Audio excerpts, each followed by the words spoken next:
Hello, bachcha. Let's read this question. The question says, which of the following BT crops is being grown in India by the farmers? Is it cotton or brinjal or soybean or maize?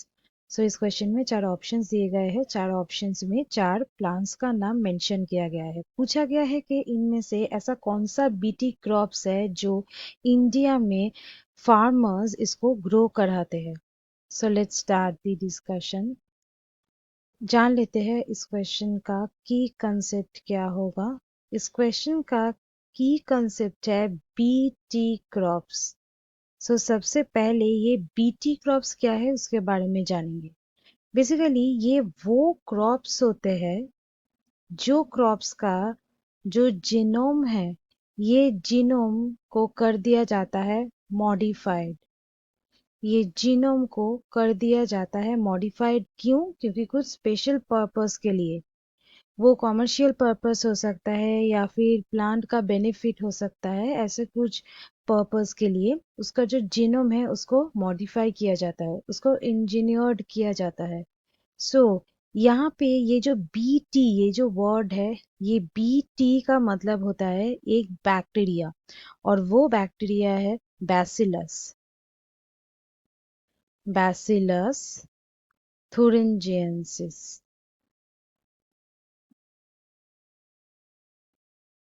सो ये जो bacillus thuringiensis है ये bacillus thuringiensis का एक particular एक property होता है। उस प्रॉपर्टी के वजह से ये जो क्रॉप्स है ये मॉडिफाइड हो जाते हैं और उसी को कहा जाता है बीटी क्रॉप्स।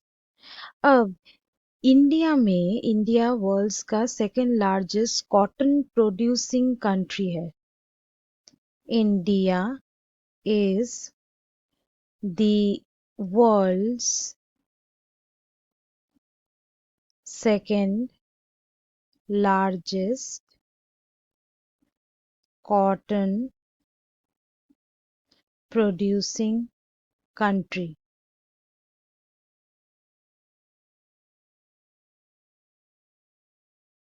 बट ये जो कॉटन क्रॉप्स है वो जनरली अफेक्टेड हो जाता है कुछ इंसेक्ट पेस्ट से, लाइक कॉटन बॉलवर्म या कैटरपिलर। कुछ पेस्ट से ये बहुत आसानी से अफेक्टेड हो जाते हैं। अब इसलिए कॉटन क्रॉप्स को क्या किया जाता है, कुछ जीन्स से ये इंकॉर्पोरेट किया जाता है। कुछ जीन्स रहता है इससे ये इंकॉर्पोरेट किया जाता है। और ये जो जीन्स है ये जीन्स कुछ प्रोटीन्स प्रोड्यूस कर सकता है। सो ये जो जीन्स जो प्रोटीन प्रोड्यूस करेगा, ये जो प्रोटीन है ये प्रोटीन को कहा जाता है बीटी टॉक्सिन, क्योंकि ये प्रोटीन में कुछ टॉक्सिक सब्सटेंसेस रहता है। वो ही टॉक्सिन क्या करता है, वो जो पेस्ट है उसको किल कर देता है। सो किल दी इंसेक्ट्स, और पेस्ट भी लिख सकते हैं, वो पेस्ट को किल कर देता है। सो ये जो जीन है ना ये जीन मिलता है कहाँ से, ये बैसिलस thuringiensis से। सो ये जो कॉटन है इसलिए इसको कहा जाता है बीटी कॉटन। इसको क्या कहा जाता है, ये कॉटन को इसको कहा जाता है बीटी कॉटन। ये जो बीटी कॉटन है ये जेनेटिकली मॉडिफाइड है। इसका मतलब ये है जीएमओ, मतलब जेनेटिकली मॉडिफाइड ऑर्गेनिज्म।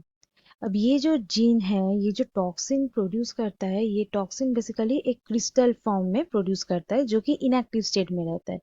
बट जब इंसेक्ट ये कॉटन प्लांट को अटैक करता है तो ये जो टॉक्सिन है उसके गट में चला जाता है। गट में रहता है अल्कलाइन पीएच जो वो क्रिस्टल को सॉल्युबलाइज करता है और वो ही ये पेस्ट को किल कर देता है।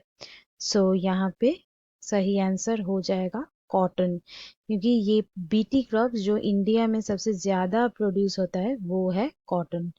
बाकी ऑप्शंस यहाँ पे गलत है। So students, hope you understood it well. Best of luck.